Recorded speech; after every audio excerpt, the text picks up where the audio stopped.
I'm Adam Pacitti from Cultaholic.com, and I'd like to wish you a very happy Geico-ween. Halloween Havoc has just finished. I thought it was excellent. I've whipped off my Pacitti Dust costume. I've scrubbed off the makeup. I say makeup. I didn't have any makeup and I had to use Sharpie pen, and then I used hand sanitizer to take it off. So my face is on fire right now. So let's just crack on with some wrestling news and let's take a look at the headlines. Ryback claims WWE is spreading fake news about him. We will reveal who is behind Big E's singles push, and we pay tribute to Tracy Smothers, who has died aged 58. So we are kicking things off with an unusual one, to say the least. Didn't expect to be reporting on this morning, but that's wrestling for you. Ryback is claiming that WWE have spread false information about him, and he has insinuated that he plans to sue various news outlets. It's a weird one, honestly. So a fan tweeted him earlier, and accompanied with this tweet was a screen grab of a Collider.com article, which was a sponsored post on Facebook. The title of the article is WWE Superstars Who Came Out of the Closet, and the caption that accompanies that link is "Pro wrestlers you had no idea were proud members of the LGBT community." And the image is a picture of Paul Heyman.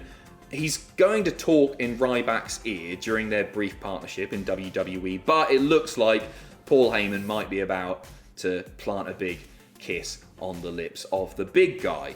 So G-Lund Gavatron42 tweeted, stick with me honestly, Gavatron42 tweeted Ryback saying, "How does stuff like this get allowed? No problem with anyone being LGBTQ, but why do BS sites post fake expletive?" To which Ryback replied via a quote tweet, "WWE has been paying publications to write false articles on me since I walked out. This is simply the latest one. It's laughable at this point and I feel sorry for them.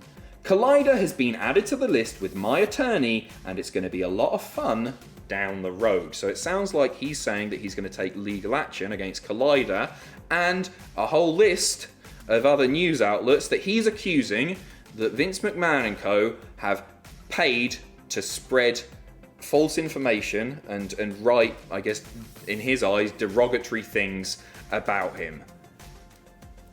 He's ride-cracked, is what's happened here. This is absolutely crazy stuff. I don't know why Ryback would think that WWE would want to spend money on slandering his good name.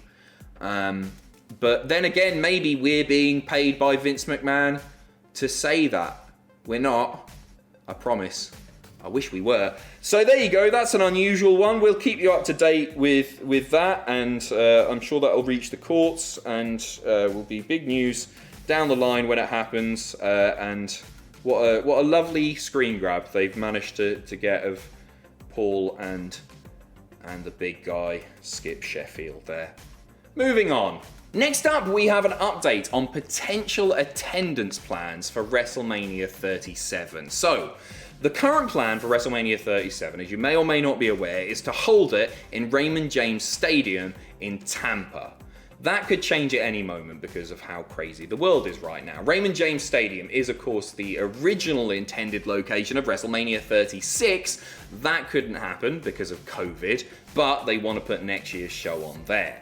So, a report has circulated from NFL insider Adam Schefter, who is reporting that NFL, who are hosting the Super Bowl there on February the 7th, NFL is planning to fill 20% of the stadium. So, with a capacity of about 65,000, that means around 14,000 or so people who could be in attendance there. They will be required to wear masks, and they'll also be in pods and kept away from one another. So, essentially, Ron DeSantis has confirmed that full capacity events are going to be allowed. So WWE could fill that stadium full. However, I would suggest, and maybe WWE would care, maybe they wouldn't, but if they were to absolutely pack it out so soon after the Super Bowl, when the NFL are taking these precautionary measures, if they were to pack it out, WWE, it could be a real PR nightmare for them. It could reflect very, very poorly on the company, and that's PR, negative PR that they could do without at the moment. That said, they run shows in Saudi Arabia and all that, and they've not cared about PR in the past, and it's been reported that Vince just sees COVID as this big annoyance. It's just a hindrance right now, and it's getting in the way of things. He's desperate to put on proper shows once again.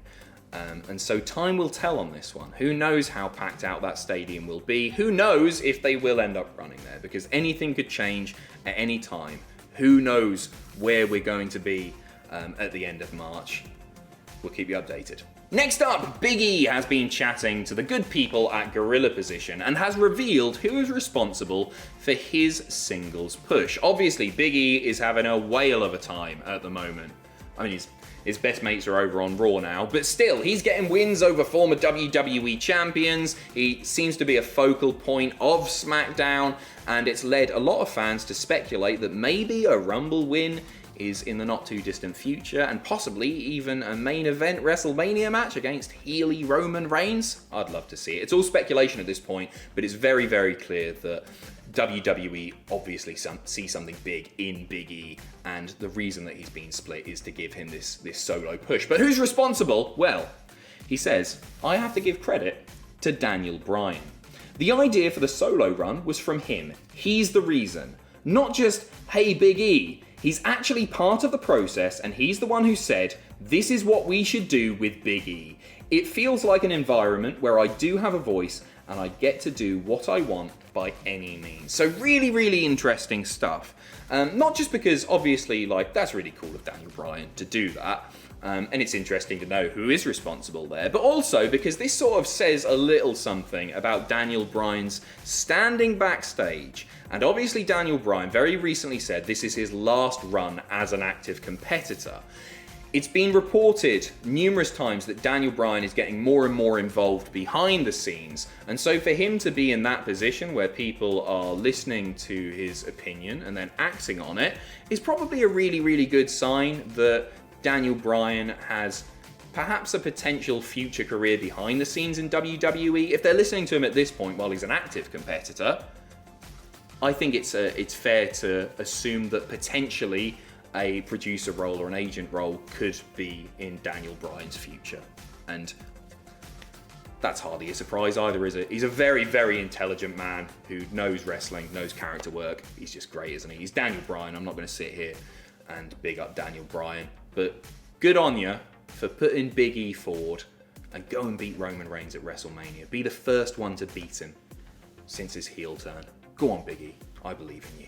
And unfortunately, we are finishing with a very, very sad piece of news indeed, as Tracy Smothers has passed away aged 58. Tracy announced late last year that he was battling lymphoma, and over the past few weeks, he had had various heart issues. He was currently awaiting hernia surgery, but it was announced yesterday via social media that Tracy had tragically passed away, and there have been so many tributes from everywhere in the world, people involved in wrestling, fans, friends, family, some really, really touching tributes and stories. I've compiled just a few here, but there are so many. He was a tremendously loved man. Ricochet tweeting, I just heard the news about Tracy Smothers. In my early years as a wrestler, myself and Chuck Taylor got to spend a lot of time with Tracy. He always knew how to put a smile on people's faces. Rest in power, my friend. You will be missed. And one thing that I've noticed about a lot of these stories is that they have come from people who were getting their start in wrestling, and Tracy Smothers seemed to always be on hand to talk over their matches, give them advice. That seems to be a real sort of recurring theme in these, which is really, really wonderful to hear. Jim Ross, rest in peace Tracy Smothers, a legit man's man who just passed, and with courage and dignity. Colt Cabana, a sad, sad, sad day. I have more Tracy stories than I can remember. Today I'll be thinking about his memory, family, legacy, spirit, and everything in between. Sami Callihan, it didn't matter where you were in your career. Anytime you ran into Tracy, he put a smile on your face and gave you amazing advice. He was a friend, a mentor, and will be missed so much. Love ya. Yeah, really tragic news. A guy who had a 37-year career in wrestling. A guy who did everything. He was everywhere. Starting like in the territories, and then he was in WCW. You might remember him as part of the Southern Boys or the Young Pistols, feuding with the Freebirds. You might remember him as Freddie Joe Floyd in WWE. And he had just been in ECW, he was there as well. I compiled a list of his tag title, sorry, not his tag titles, his title reigns. A lot of them that were tag team titles. But he was Smoky Mountain Heavyweight Champ, USWA Tag Team Champion, WCW US Tag Team Champion, ECW Tag Team Champion, CWA Mid-America Heavyweight Champion, IWA Mid-South Heavyweight Champion. But that's like 5 or 6 there of tens of title reigns. The guy did so much. So we extend our condolences to Tracy's family and friends.